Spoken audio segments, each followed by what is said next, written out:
धीरपुर शमशान घाट पर निर्माण कार्य का काम चल रहा है और इसका जो शिलान्यास हुआ था वो 7/7/2024 को उस समय के जो विधायक थे पवन कुमार शर्मा उन्होंने किया था। और इस पे जो लागत दिखाई गई थी वो 1,80,00,000 रुपए की लागत दिखाई गई थी। और ये जो काम था ये सारा फ्लड डिपार्टमेंट द्वारा किया जा रहा है। और जबकि कंपनी का जो टेंडर लगा था वो 1,36,00,000 का लगा था। कंपनी का नाम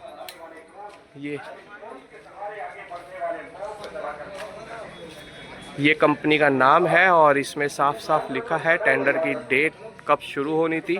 20 तारीख 2024 को ये शुरू होना था कार्य और 19/6/2025 को ये ख़त्म होना था कार्य। लेकिन अभी छठे महीने से भी कई महीने ऊपर हो चुके हैं और अभी भी काम चल रहा है और आधे से ज़्यादा काम रुका हुआ है।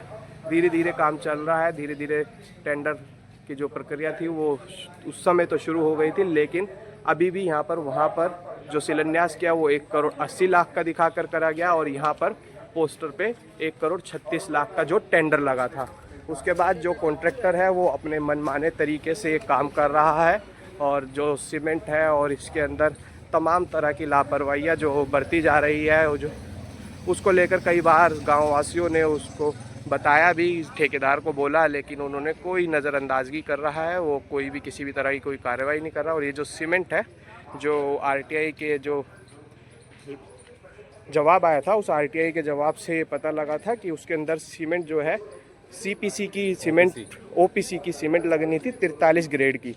लेकिन ये जो सीमेंट है ये पीपीसी की सीमेंट है जिसका उससे बहुत ही कम रेट है। कम से कम जो हमने कंपनी में पता किया था उस कंपनी के अनुसार ये कम से कम 50 से 60 रुपये एक कट्टे पर कम रेट है उस सीमेंट से। और ये उसके मुकाबले कमज़ोर सीमेंट है, यानी कि अगर ये वाला सीमेंट इस्तेमाल हो रहा है तो ये जल्द ही जर्जर होगा और जल्द ही ख़राब हो जाएगा। इसके साथ ही ये आप सब देख सकते हैं ये जो काम हो रहा है ये लगातार निर्माण कार्य जो बहुत स्लो तरीके से हो रहा है और अभी भी कम से कम इसमें साल भर का और समय लगेगा। और बदरपुर भी इसी तरीके से ख़राब क्वालिटी का इस्तेमाल किया जा रहा है। बिजली का जो इस्तेमाल है बिजली का इस्तेमाल भी चोरी से किया जा रहा है। और जितने भी टेंडर की जो प्रक्रिया थी उसके सारे के सारे नियमों को अवहेलना की जा रही है। और बार बार गाँव वासियों द्वारा जब इसको लेकर इस संबंध में लेकर ठेकेदार को और कंपनी को बोलने का प्रयास किया जा रहा है, लेकिन ठेकेदार अपने मनमाने तरीके से लगातार काम कर रहा है और किसी भी तरह की कोई भी अनसुनी करके काम करे जा रहा है।